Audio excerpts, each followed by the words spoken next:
زمانے بھر میں یہ قاعدہ ہے کہ جس کا کھانا اسی کا گانا۔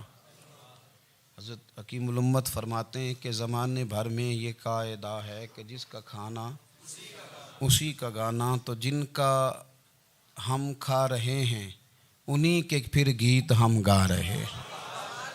کائنات ارضی اور سماوی پر سب سے بڑا، سب سے شاندار، سب سے خوبصورت، سب سے ٹھنڈا، سب سے امن والا جو انقلاب ہے وہ میرے نبی پاک نے برپا فرمایا۔ بڑی یہ کم نصیبی ہے کہ مسلمانوں میں فرقے بن گئے اور امت تقسیم ہو گئی اور تقسیم ہونے سے کمزور ہو گئی۔ لیکن افسوس کی بات یہ ہے کہ لوگ اس بات کو سمجھنے سے عاری ہیں کہ عید میلاد النبی صلی اللہ تعالیٰ علیہ وسلم تو امت اس بات کے شکر کے طور پہ مناتی ہے کہ اللہ نے ہمیں اپنے نبی کا غلام بنایا۔ آؤ میں تمہیں مسلم شریف پڑھ کے سناتا ہوں، اور راوی بھی وہ بندہ جو ہر وقت حضور کے قریب رہتے تھے، حضرت انس بن مالک رضی اللہ تعالیٰ۔ آپ فرماتے ہیں مجھے وہ دن بھولتا ہی نہیں، میں بھلا سکتا ہی نہیں جس دن میرے نبی پاک مکے سے ہجرت کر کے مدینہ طیبہ تشریف لائے۔ حضور اس دن کیا ہوا تھا؟ تو حضرت انس بن مالک فرماتے ہیں ساری بیبیاں چھتوں پہ چڑھ گئیں، ساری عورتیں اپنے اپنے کام میں مصروف ہوتی ہیں، کوئی کسی وجہ سے چھت پہ چڑھ جائے تو چڑھ جائے، ساری کٹھی تب بھی چڑھتی ہیں جب گلی میں کچھ اور ہو، جب کوئی انوکھی بات۔ ساری بیبیاں چھتوں پہ چڑھ گئیں، بچے درختوں کے ساتھ چمٹ گئے، اور فرماتے ہیں کہ 70 کے قریب لوگ حضور کی سواری کے آگے تھے اور باقی سینکڑوں کی تعداد سے سواری کے پیچھے تھے، اور فرماتے ہیں یہ الگ منظر تھا۔ اور یہ مسلم شریف میں نعرہ موجود ہے، مسلم شریف میں یہ صحیح مسلم میں موجود ہے کہ جب حضور مدینے آ رہے تھے تو مدینے والے نعرہ لگاتے تھے یا محمدہ یا رسول اللہ، اور چلتے ہوئے لگا رہے تھے یا محمدہ یا رسول اللہ کا وہ نعرہ لگا رہے تھے۔ اور پھر حضرت انس بن مالک فرماتے ہیں یہ دو منظر یہ تھے، ایک تیسرا منظر بھی تھا۔ مدینہ شریف کے اندر کچھ قبیلے تھے، آج بھی ایسا ہونا نہیں چاہیے، یہ اسلام نہ صرف اس کو ناپسند کرتا ہے بلکہ اس کی تردید کرتا ہے۔ چھوٹی برادری بڑی برادری آج بھی تقسیم ہے، نہیں ہونی چاہیے۔ عرب کے اندر بھی تقسیم تھی، کچھ قبیلوں کو چھوٹا جانتے تھے، کچھ کو بڑا جانتے تھے۔ ایک قبیلہ تھا بڑا قبیلہ، بنو نجار کا، چودھریوں کا قبیلہ، سیٹھوں نوابوں کا قبیلہ، بڑے لوگوں کا قبیلہ۔ اس قبیلے کی بیٹیاں ایک کونے میں دف لے کے بیٹھ گئیں۔ نبی پاک صلی اللہ تعالیٰ علیہ وآلہ وسلم کے غلاموں بات کو سمجھیں۔ ایک منظر یہ کہ عورتیں چھتوں پہ، آج ہم منع کریں گے کیونکہ یہ پردے کی آیتیں نازل ہونے سے پہلے کی بات ہے، اب آیتیں آ گئیں، اب ہم یہ اجازت نہیں دیتے۔ عورتیں چھتوں پہ چڑھ گئیں، مرد گلیوں میں نعرے لگانے لگے، اور بنو نجار قبیلے کی بیٹیاں، چھوٹی بچیاں وہ ایک کونے میں دف لے کے بیٹھ گئیں اور وہ پڑھنے لگیں طلع البدر علینا۔ اب تو میلاد غریبوں میں رہ گیا ہے، ہمارے یہاں فیشن ہو گیا ہے، جب حالات خراب ہوتے ہیں تو لوگ برکت کے لیے میلاد کراتے ہیں، اور جب امیر ہو جاتے ہیں پھر انہیں میلاد کے جائز ہونے کی دلیل ہی کوئی نہیں ملتی، پھر وہ یہ فیشن ہے۔ بندہ تھوڑا سا پڑھ جائے نا دو چار چیزیں تو ہر چیز کو غلط کہنا اس کی طبیعت ہوتی، پھر یہ فیشن ہے کہ میری سوسائٹی نہیں ہو گئی، کتابیں نہیں ہو گئیں، فرنیچر نیا ہو گیا، دوست نئے ہو گئے، تو مذہب وہی پرانا۔ اوئے ہوئے کوئی ترقی کرنی چاہیے، پھر وہ ترقی کرتے ہیں بیچارے، اور جن کی پیچھے 10 نسلیں اور 50 نسلیں میلاد مناتی آنے کو اتنی دلیل کوئی نہیں ملی، سبحان اللہ۔ جن کی دادی وضو کر کے کھیر پکاتی تھی 11ویں کی، جب امیر ہو جاتے ہیں تو انہیں 11ویں پکانے کی دلیل ہی نہیں ملتی۔ اب آپ امیر ہو گئے میرے بھائی، آپ کا فیشن ہے، یہ طبیعت کا حصہ ہے۔ آپ چاہتے ہیں کہ میں وہ کام کروں جو درویش لوگ، سادے لوگ نہیں کرتے۔ تم اپنے معاملات کو بچانے کے لیے نعرے لگاؤ تو تمہارے پاس ساری دلیلیں ہیں، لیکن یہ تمہارا نصیبہ ہے کہ تم جھوٹوں کے نعرے لگاتے ہو، لیکن یہ غریبوں کا نصیبہ ہے کہ میلاد والے رسول کا نعرہ لگاتے، یہ غریب کا حصہ ہے۔ لیکن وہ بنو نجار کی بچیاں غریب نہیں، امیر گھرانے سے تھیں۔ انہوں نے جو بات کی اس کو حفیظ جلندری نے لکھا۔ مرحوم کہنے لگے کہ وہ ننھی بچیاں، چھوٹی بچیاں تھیں، کہتے وہ ننھی بچیاں وہاں بیٹھ کر دف بجاتی تھیں اور رسول پاک کی جانب اشارے کر کے گاتی تھیں، اور لوگوں سے کہتی تھیں کہ یہ کو ہمارا پیشہ نہیں دف بجانا، ہم تو چودھریوں کی بیٹیاں ہیں، ہم تو بڑے خاندان سے ہیں۔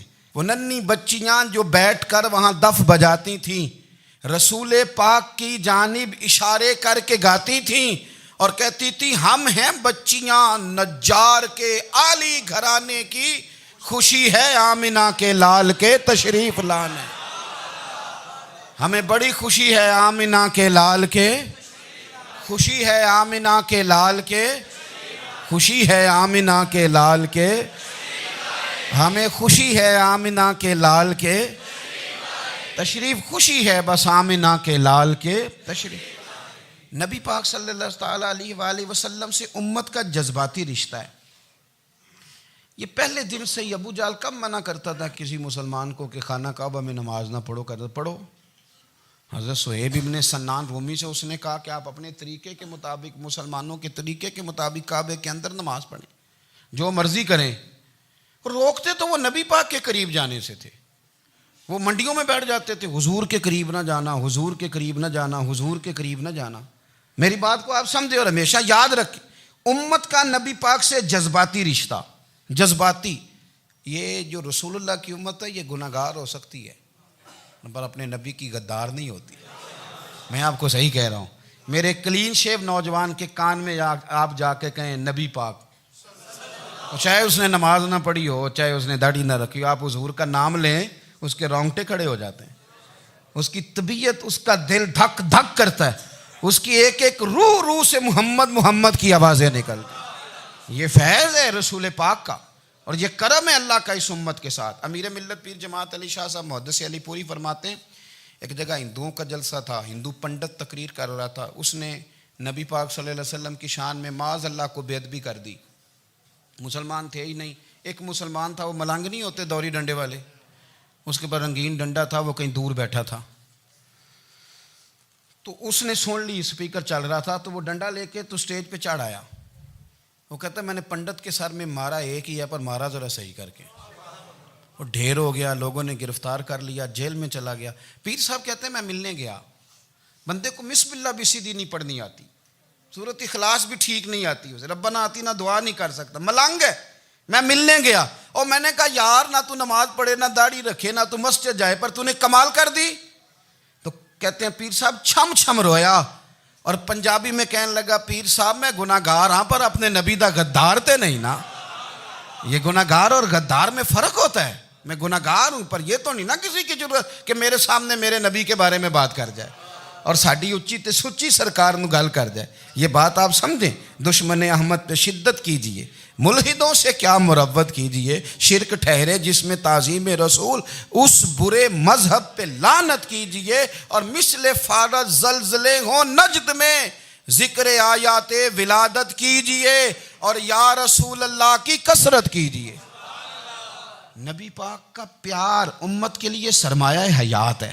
رسول پاک کے ساتھ امت کا والہانہ رشتہ ہے۔ نبی پاک کے ساتھ والے، حضرت خبیب کو گرفتار کر لیا مکے والوں نے،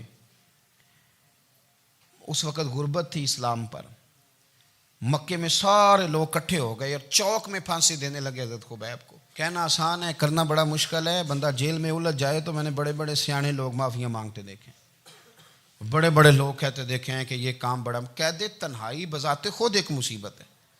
آپ کو اکیلا رہنا پڑ جائے نا، یہ لاک ڈاؤن ہوا ہے تو لوگ نفسیاتی مریض بن گئے، اکیلے رہنا، تنہا رہنا کوئی چھوٹا کام ہے۔ حضرت خبیب اکیلے اور مکے کا دور اور چاروں جانب کافر، اور چوک میں جب پھانسی پہ لٹکایا جانے لگا تو ابو سفیان بولے اور بول کے کہنے لگے یار بندہ کوئی کام کر کے بڑا پچھتاتا بھی ہے کہ یار نتیجہ کیا نکلا، تو معاذ اللہ آپ کا بھی نتیجہ تو پھانسی ہے، تو آپ کا کیا خیال ہے؟ یہ آپ یقین کریں کہ لوگ صحیح صحیح ساتھ چلتے ہیں، تھوڑی سی دشواری اٹھانی پڑ جائے تو کہتے ہیں میں گاڑی ٹھیک تھا، پر انہی پتھروں پہ چل کے اگر آ سکو تو آؤ، میرے گھر کے راستے میں کوئی کہکشاں نہیں ہے۔ لوگ نا میٹھا میٹھا کھانا چاہتے ہیں، تھوڑا کڑوا آ جائے تو مصیبت بن جاتی ہے۔ کہتے ہیں سارے فلانے سے پیار کریں گے تو میں کروں گا، سارے مخالفت بھی کریں گے تو ہم انشاءاللہ پیار ہی کریں گے۔ یہ کیا بات ہوئی کہ ہم زمانے کا رنگ دیکھ کے چلیں گے؟ اب بعض لوگ پچھتا رہے ہوتے ہیں، حضرت خبیب سے کہا ابو سفیان نے ابھی کلمہ نہیں پڑھتے تھے, کہنے لگے تو اس وقت پھانسی پہ لٹک رہا ہے اور تیرے نبی مدینے میں اور آرام میں, اور ان کے صحابہ آرام میں, اہل بیت گھر میں. تیرے ذہن میں اگر اس وقت یہ بات ہو کہ اس وقت تیری جگہ پہ وہ ہوتے معاذ اللہ, تو پھر کیا ہوتا؟ مجمع غیروں کا, علاقہ غیروں کا. یہ ٹائم آیا تھا اب نعرہ رسالت لگانے کا. اب ٹائم آیا حضرت خبیب نے نعرہ رسالت لگانا ہے, پر لگانا کس طرح ہے کہ کافر یاد رکھیں. حضرت خبیب سے کہنے لگے اگر تیری جگہ حضور ہوتے تو پھر تیرا کیا خیال ہے معاذ اللہ؟ تو حضرت خبیب کہنے لگے تم ابھی بھی نہیں سمجھے؟ ٹھیک ہے میں مکے میں اکیلا ہوں, سارے لوگ مدینے میں ہیں, پر میں پچھتا نہیں رہا, میں تو فخر کر رہا ہوں. میں فخر کر رہا ہوں اس لیے کہ چوری کر کے جان نہیں دے رہا, مدینے والے کی عزت پہ جان دے رہا ہوں. میں فخر کر رہا ہوں. فرمایا سن, تو کہتا ہے تیری جگہ حضور ہوتے اور تم انہیں یہاں معاذ اللہ پھانسی پہ لٹکاتے. فرمایا سن, میں تو یہ بھی پسند نہیں کرتا کہ میں گھر میں بیٹھا ہوں اور میرے نبی کو ہلکا سا کانٹا بھی چبھ جائے. ہمارا اپنے نبی سے محبت کا رشتہ ہے, ایک کانٹا بھی حضور کے قدم مبارک میں چبھے ہمیں برداشت. مجمع ان کا تھا, نعرے لگ رہے تھے, ہم نے مسلمان پکڑ لیا. لیکن حضرت خبیب نے اکیلے, اللہ کرے آپ کو میری بات کی سمجھ آئے, اللہ کرے آپ کو سمجھ آئے, اکیلے جب پھانسی کے تختے کے قریب نعرہ لگایا نا کہ میں تو کانٹا بھی نہیں چبھنے دوں گا اپنے نبی کو, اب سارے ہار گئے. اب اس ایک جملے نے نا ان کو شکست خوردہ کر دیا. اب بول کچھ نہیں سکتے تھے, گردنیں جھک گئیں. اور جب سناٹا چھایا تو ابو سفیان ساتھ والے سے کہنے لگا باقی ساری باتیں اپنی جگہ پر ہیں, پر اصحاب محمد سے پیار تو بڑا ہی کرتے ہیں نا. اور وہ کچا رنگ للاری والا جیڑا چڑھدا تے لیندا رہندا, اے عشق تیرے دا رنگ محمد چڑھ جائے پھر نہیں لیندا. کہا یار پیار تو یہ کرتے ہیں نا, اس میں کوئی شک والی بات. اس پیار سے کافر ڈرتا ہے. نبی پاک کے ساتھ جذباتی وابستگی, حضور کے ساتھ غلاموں کا جذباتی رشتہ, اور نبی پاک صلی اللہ تعالی علیہ وسلم کی آمد پر تشکر کے جذبات. امام رازی نے لکھا ہے کہ حضرت موسیٰ کلیم اللہ علیہ السلام نے تورات کی تختیوں کے اندر ایک امت کا ذکر پڑھا کہ جو امت گناہ کا ارادہ کرے گی تو گناہ لکھا نہیں جائے گا جب تک کر نہ لے, اور نیکی کا ارادہ کرے گی تو رب ان کی نیکی لکھ دے گا, اور جب وہ کر لے گی تو اللہ 10 گنا اجر عطا کرے گا. اور وہ ایسی امت ہوگی کہ جن کے چہرے قیامت کے دن نور کی طرح چمکیں گے, اور وہ امت ہوگی جن کی اللہ تعالیٰ زمین ساری پاک فرما دے گا, جہاں نماز پڑھیں گے نماز ہو جائے گی. یہ تذکرے پڑھ کے تو حضرت موسیٰ کلیم عرض کرنے لگے اللہ یہ امت میری بنا دے. تو رب کریم نے فرمایا کہ موسیٰ نہیں, یہ تو میرے محبوب کی امت ہے. فرمایا یہ تو میرے نبی پاک کی امت, حضور کی امت. اللہ اکبر. حضرت موسیٰ معمولی آدمی نہیں, وہ جلیل القدر پیغمبر ہیں جن کا قرآن کے ہر سپارے میں تذکرہ ہے, کہیں واضح طور پہ کہیں اشارتاً, ہر پارے میں. اور حضرت موسیٰ اللہ کے وہ نبی ہیں جو رب سے ڈائریکٹ باتیں کریں کوہ طور. کہا اے موسیٰ یہ امت تو میرے نبی کی ہے.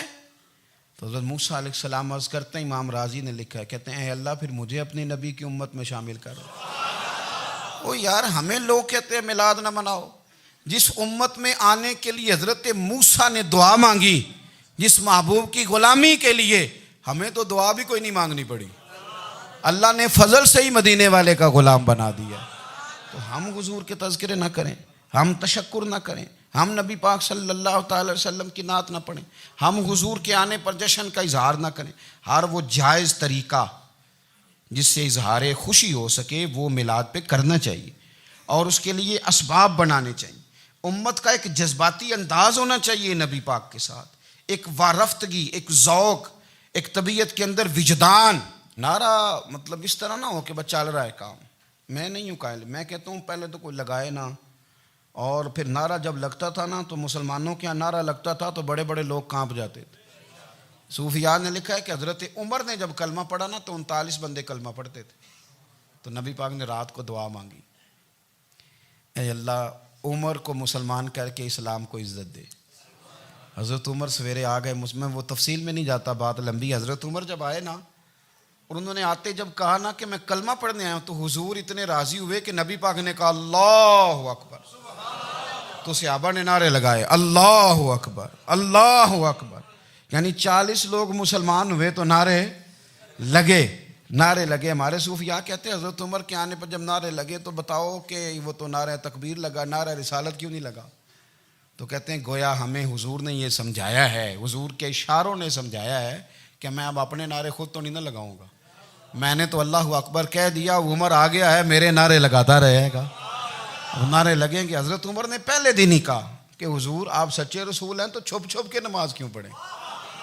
شروع ہو گئے نعرے، حضور آپ سچے ہیں تو چھپ چھپ کے نماز کا کیا معنی ہو؟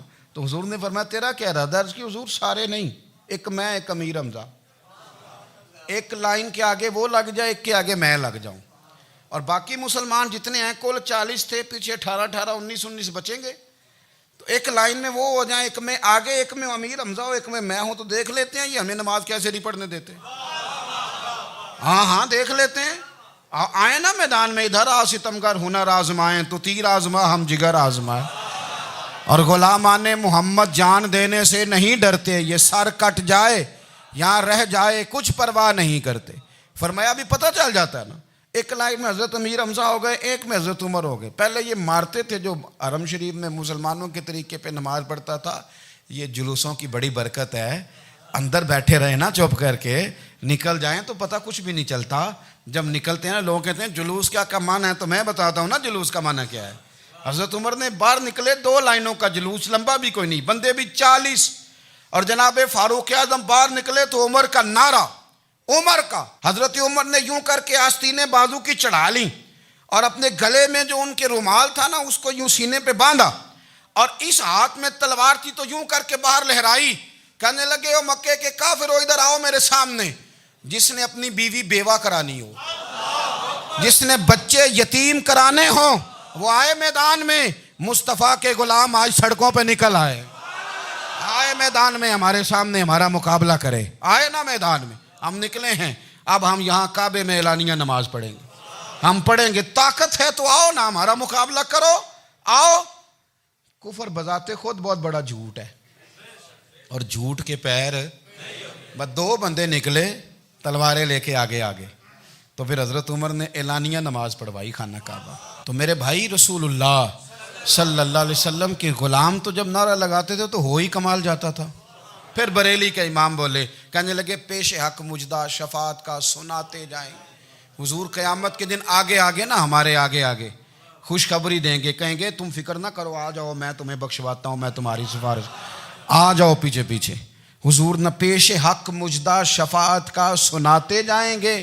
یقین کریں بریلی کے امام کو بھی بڑا ہی رنگ آتا ہے بیان کرنے کا، کہنے لگے آپ روتے جائیں گے، اللہ کو منانا ہے نا حضور نے، کہتے ہیں پیش حق مجدہ شفاعت کا سناتے جائیں گے، آپ روتے جائیں گے پر ہم کو ہنساتے جائیں گے، باغ جنت میں محمد مسکراتے جائیں گے، پھول رحمت کے گریں گے ہم اٹھاتے جائیں گے، اور حشر میں ہوگا ہمارا داخلہ اس شان سے ہم یا رسول اللہ کا نعرہ لگاتے جائیں، ہم یا رسول اللہ کا نعرہ۔ امام راضی کہتے ہیں حضور نے ایک رکا پکڑا چھوٹا سا، ایک بندے کو لوگ دوزخ میں لے کے جا رہے ہیں۔ اچھا مجھے ایک بات بتاؤ، فیصلہ پہلے ہو گیا ہے، اللہ کے سامنے ہوا ہے، اور فیصلہ ہو گیا اور طے ہو گیا کہ دوزخ میں جانا ہے، وہ قریب پہنچ گئے دوزخ کے، تو حضور نے دیکھ لیا، اور بتایا کس نے؟ حضرت آدم نے۔ حضرت آدم کہنے لگے حضور وہ آپ کے غلام کو دوزخ میں لے جا رہے ہیں۔ نبی پاک آگے گئے، کیا پڑھتے ہیں ہمارے بھائی؟ حضور نے مجھے ان سے چھڑا کے چھوڑ دیا۔ نبی پاک صلی اللہ علیہ وسلم آگے گئے، فرمایا ادھر آؤ، کہاں لے کے جا رہے ہو؟ اللہ کے سامنے فیصلہ ہوا ہے نا، فرشتوں نے کیا ہے نا، فرشتے کو کسی سے بددیانتی تو نہیں نہ کرتے، فرشتوں نے جو کیا ٹھیک کیا ہے نا، کیوں لے کے جا رہے ہو؟ سونے گناہ زیادہ ہیں، نیکیاں تھوڑی ہیں، فرمایا میرے سامنے تولو۔ کسی فرشتے نے نہیں کہا کہ سونے معاذ اللہ ہم کو بے ایمان ہے، ہماری کوئی سے زد چل ساڈا کو بننا سان جائے دے نال، بھائی میرا مطلب ہے صحیح تولا ہے، فیصلہ ہے، فرمایا دوبارہ تولو۔ گویا رب بھی فرماتا ہے جیسے میرا محبوب کہتا ہے ویسے ہی کر، اور کوئی نہیں دوبارہ تول لو، کوئی حرج نہیں، تولو نہ دوبارہ۔ فرشتے دوبارہ آئیں گے، انہوں نے دوبارہ تولا، ایک پلڑے میں نیکیاں ایک پلڑے میں گناہ۔ اب وہ گناہ پھر زیادہ نکلے تو نبی پاک نے نا جیب سے اتنا سا روکا نکالا، روکے کا بھی کوئی وزن ہوتا ہے، وہ حضور نے نیکیوں کے پلڑے میں رکھ دیا، نیکیاں بڑھ گئیں۔ فرشتے بھی چپ کر گئے. چلو بھائی جنت میں. میری طرح کا تھا نا پتہ سارا ہے سردار نے کیتی ہے, پتہ تو تھا نا اسے من آنم کے من دانم, تو سیدھا حضور کے قدموں سے جا لگا. کہنے لگا سونیا میں تو ساری زندگی گناہ کرتا رہا, یہ کون سی نیکی ہے؟ تو حضور فرمانے لگے چپ کر, جنت کا دروازہ کھول گیا, تو جا جنت میں. حضور رکے میں کیا ہے؟ فرمایا تو نے ایک دن درود و سلام نہیں پڑھا تھا, میں نے تیرا سنبھال کے رکھا ہوا تیرا درود شریف, وہ نعرے رسالت بھی تو نے لگائے تھے, وہ تو کھول کے میرے تذکرے میں نے تیرا سنبھال لیا. دوزخ میں میں تو کیا میرا سایہ نہ جائے, کیونکہ رسول پاک سے دیکھا نہ جائے. میرے رسول پاک اور میری بات سنو, میں بھی آپ کو کھانا نہیں کھلاتا, لنگر میرے سنگی کھلاتے ہیں, میرے دوست آپ کو کھانا پیش کرتے ہیں. ہر جگہ آپ جاتے ہیں تو وہاں کچھ لوگوں کی ڈیوٹی ہوتی ہے. لیکن ترمذی شریف سیاستہ کی حدیث ہے, حضرت انس نے پوچھا تھا حضور قیامت میں کہاں ملیں گے؟ فرمایا حوض کوثر پہ. حضور وہاں انس پانی پلائیں گے کہ بلال پلائیں گے کہ سہیب پلائیں گے؟ فرمایا نہیں, امت پیاسی آئے گی تو میں اپنے دست مبارک سے پانی پلاؤں. حضور وہاں نہ ملے تو فرمایا پل صراط پہ آنا, امت گزرے گی تو میں رب سلیم کی دعائیں کروں گا. تو اعلیٰ حضرت فرماتے ہیں جب حضور دعا کر رہے ہیں تو ڈرنے کی ضرورت کیا ہے؟